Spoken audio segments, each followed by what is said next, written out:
Hi everyone, Namaste, welcome और welcome back to my channel Colors of Life and welcome to another video. I hope आप सब अच्छे होंगे. I am back again with another tuberculosis Q&A video. जो भी सवाल आप लोगों ने tuberculosis related पूछे हैं comment section में उसी के बारे में बात करेंगे. And if you're new here, hi, my name is Aarti. I make health related videos here, especially videos related to tuberculosis because I am a brain, spine and lungs TB survivor and I share videos on the basis of my experience. I am not a medical professional. If you're new here, please hit that subscribe button and let's get started with the video.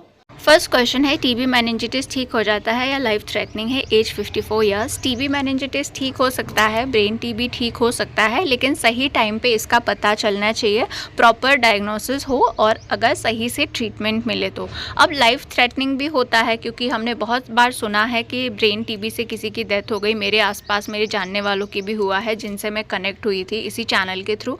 तो life threatening कब होता है, अगर मैं अपना example दूँ तो दिसंबर 2020 में मुझे हेडेक शुरू हुआ था।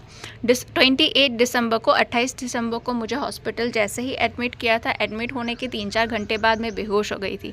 उसी रात में बेहोश हो गई थी और उसके बाद पूरा जनवरी का जो मंथ है वो मुझे एक हॉस्पिटल से दूसरा हॉस्पिटल लेके गए। कभी मुझे आईसीयू में रखते थे, कभी वार्ड में शिफ्ट करते थे, फिर मेरी कंडीशन ख़राब हो जाती थी, फिर से आईसीयू में रखते थे, ऐसा हो रहा था। तो मुझे जो है फरवरी में या फिर जनवरी के एंड में टीबी डायग्नोस हुआ था क्योंकि मेरी एमआरआई कर रहे थे और डॉक्टर बोलते थे कि एमआरआई में सब ठीक है, कुछ नहीं आया है। तो ऐसे ऐसे करके फिर फरवरी के एंड में मुझे टीबी डायग्नोस हुआ था।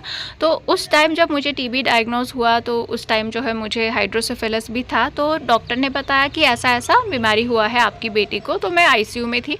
तो मेरी मम्मी ने जब पूछा कि अभी रिकवरी में कितना टाइम लगेगा, ठीक तो हो जाएगी ना, तो डॉक्टर ने बोला था कि अभी हम कुछ नहीं कह सकते, अगर एक बार होश आ जाता है पेशेंट को तो उसके बाद हम कुछ बोलेंगे, अभी कुछ नहीं कह सकते और हैव फेथ इन गॉड, ऐसे ही बोला था डॉक्टर ने। तो उस टाइम जो है वो पीरियड जो है मेरे लिए लाइफ थ्रेटनिंग था। एक बार मुझे होश आ गया, उसके बाद मुझे आईसीयू से शिफ्ट कर दिया। तो उस टाइम डॉक्टर ने बोला कि अभी कोई ख़तरा नहीं है, लेकिन आपको ट्रीटमेंट अच्छे से लेना पड़ेगा, मेडिसिन बिल्कुल स्किप नहीं करना है और आपको 2 साल तक का ट्रीटमेंट चल सकता है। तो वो जो पीरियड होता है स्टार्टिंग का, किसी किसी को ना टीबी बहुत लेट डायग्नोस होता है, स्पेशली ब्रेन टीबी अगर किसी को हो तो उसको पता चलने में ही बहुत टाइम लगता है। और जब तक पता चलता है कि ब्रेन टीबी है तब तक पेशेंट को जो है बहुत कंडीशन ख़राब हो चुकी होती है, स्पेशली अगर ब्रेन टीबी के साथ आपको हाइड्रोसेफेलस वगैरह भी हो तो वो टाइम थोड़ा क्रिटिकल होता है। उसके बाद जब पेशेंट को होश आ जाए, ट्रीटमेंट शुरू हो जाए, पेशेंट थोड़ा अच्छे से वो बात करने लगे, तो उसके बाद जो है आपको बस ट्रीटमेंट अच्छे से लेना होता है, कंप्लीट करना होता है। 1 साल पहले तक I was also a patient like you. मेरा भी ट्रीटमेंट चल रहा था, मेडिसिन चल रहा था, थोड़ा कॉम्प्लिकेटेड था क्योंकि मेरे बॉडी में 3 जगह में टीबी था। तो मुझे भी नहीं पता था कि कब ठीक होगा। तो जो भी चीज़ें मैंने शेयर किया है कि कब लाइफ थ्रेटनिंग होता है, कब आउट ऑफ डेंजर होता है, that is completely on the basis of my experience. मेरे ट्रीटमेंट के दौरान जो हुआ मैंने वही शेयर किया है। अगेन हर पेशेंट का अलग अलग कंडीशन होता है, हर पेशेंट का, ब्रेन टीबी में भी हर पेशेंट का अलग अलग केस होता है। तो इसके बारे में आपको अपने ट्रीटिंग डॉक्टर से ही अच्छे से बात करनी चाहिए। नेक्स्ट क्वेश्चन है, आपकी ट्यूबरक्लोमा का साइज़ क्या था, लास्ट एमआरआई में क्या बताया था, आपकी सारी गांठ ठीक हो गई थी क्या? यस, लास्ट एमआरआई में सब कुछ ठीक बताया था। मैम आप, मेरा ब्रेन टीबी का ट्रीटमेंट चल रहा है, 1 ईयर हो गया। 10 मे बी डेक्सोना होगा, ये डेक्सोना टैबलेट लेने से मेरा वेट बहुत बढ़ गया। क्या आपने भी ली थी ये टैबलेट?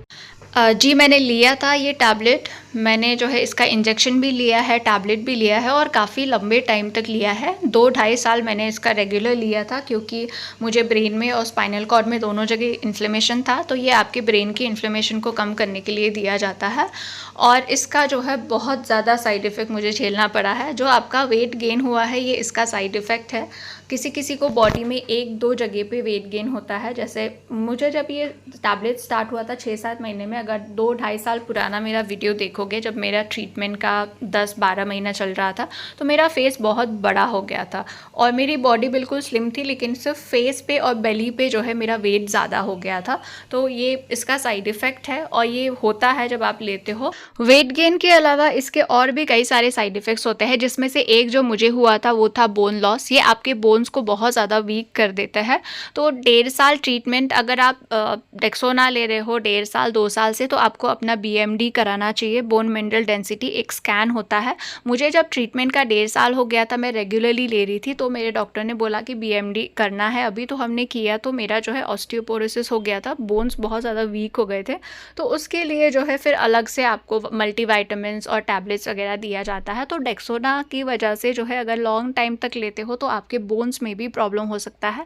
तो इसीलिए अगर आप डेक्सोना ले रहे हो 1 साल 1.5 साल से, तो आपको एक बार BMD बोन मिनरल डेंसिटी ज़रूर करना चाहिए। ये बहुत कम टाइम में हो जाता है और इतना ज़्यादा एक्सपेंसिव भी नहीं है।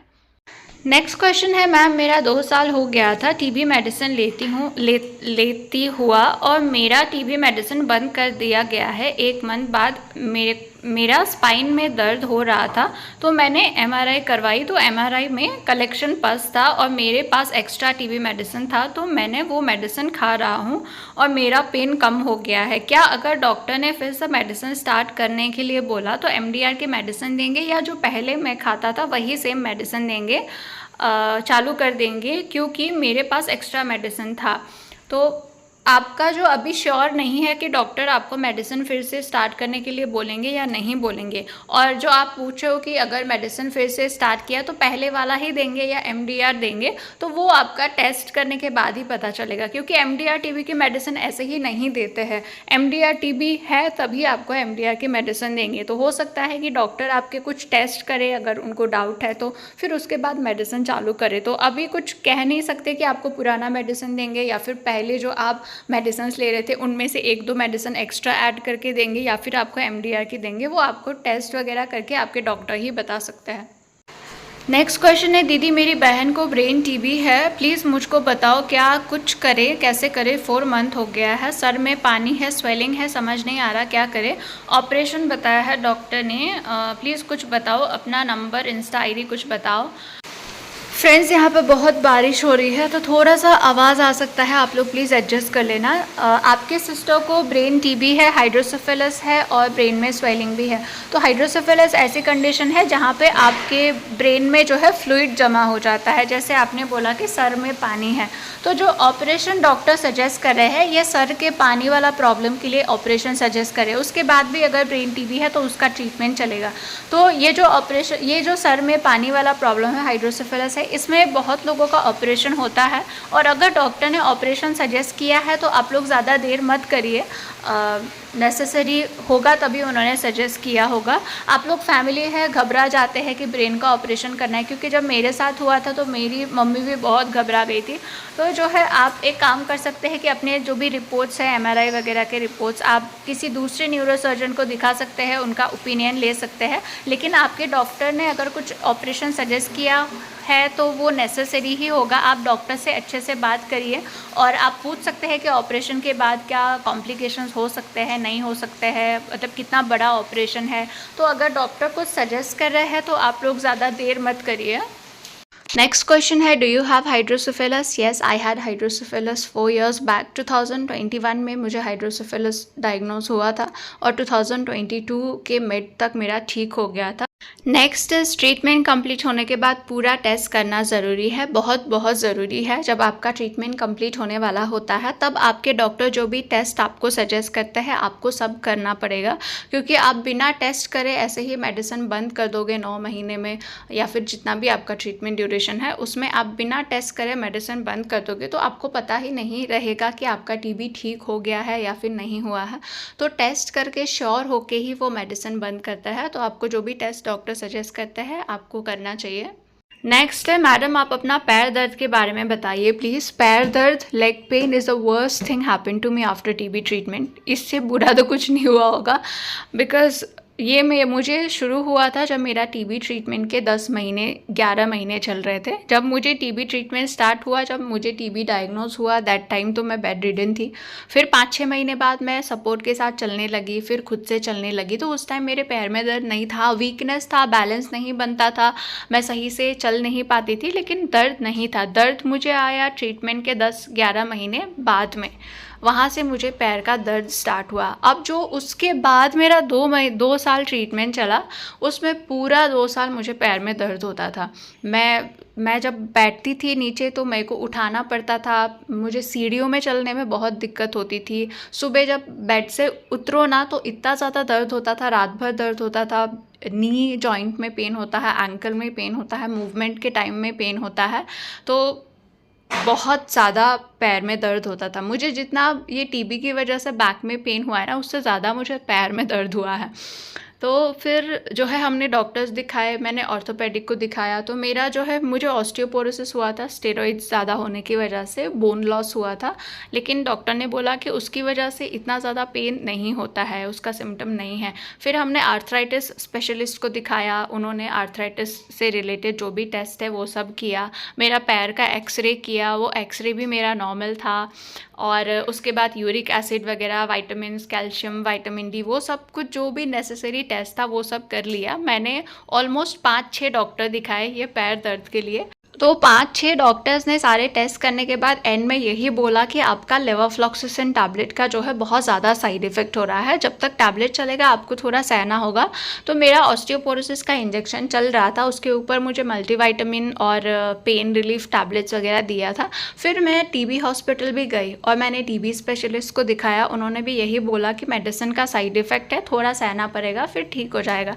तो उसके बाद और 6-7 महीने शायद मेरा मेडिसिन चला, उससे भी ज़्यादा चला लेवोफ्लॉक्सासिन। तो जब से वो मेडिसिन मेरा बंद हो गया, तब से जो है 1 हफ्ते के अंदर मेरा जो मूवमेंट वाला पेन था, जैसे उठने बैठने में पेन होता था, सीढ़ी चढ़ने में पेन होता था, वो सब ठीक हो गया। अभी मैं दिन में 400 सीढ़ियाँ आराम से चढ़ सकती हूँ अगर मुझे बैक में पेन नहीं हो रहा होता है तो फिर वो सब ठीक हो गया। लेकिन मेरा जो एंकल का पेन था, जो एंकल में मुझे डेली पेन होता था, वो ठीक नहीं हुआ। और फिर मैं सत्य साई हॉस्पिटल गई, सत्य साई हॉस्पिटल बैंगलोर में बहुत बड़ा हॉस्पिटल है, वहाँ पे गई। फिर वहाँ पे भी मैंने डॉक्टर दिखाया और मेरा फिर से मेरा लेग का एक्सरे वगैरह किया, तो मेरे लेग में कोई एक्सरे भी नॉर्मल है और मेरा अभी कैल्शियम, विटामिन सब कुछ नॉर्मल है। तो फिर कुछ सोल्यूशन ही नहीं निकला, उन्होंने भी मुझे बस मल्टीविटामिन्स दिए और पेन के टैबलेट्स दिए। तो लास्ट टाइम जो है मैंने 2 महीने पहले मेरा BMD कराया, बोन मिनरल डेंसिटी स्कैन कराया, तो मेरा जो ऑस्टियोपोरोसिस था जिसके लिए मैं इंजेक्शंस ले रही थी वो काफ़ी बेटर हो गया है, इम्प्रूव हो रहा है। तो मेरा इस बार डॉक्टर ने बोला कि अब इंजेक्शन की ज़रूरत नहीं है, तो सिर्फ कैल्शियम और विटामिन डी की टैबलेट्स चल रही है, बाकी कोई और दवाई नहीं चल रही इसके लिए। और अभी भी दर्द है मुझे, जब मैं वीडियो बना रही हूँ शाम के टाइम में कर रही हूँ तो दर्द अभी भी है। बाकी इसका आगे क्या होगा वो मैं अपडेट करूँगी। तो फ्रेंड्स आज के लिए इतने ही क्वेश्चंस थे। और किसी ने पूछा था कि यूरिन प्रॉब्लम को कैसे ट्रीट किया, तो वो भी 3-4 साल से मैं झेल ही रही थी, उसका भी रिकवरी कैसे हुआ वो बताने के लिए बहुत ज़्यादा टाइम लगेगा। तो उसका नेक्स्ट वीडियो में मैं बात करेंगे उसके बारे में। Thank you so much for watching, bye bye.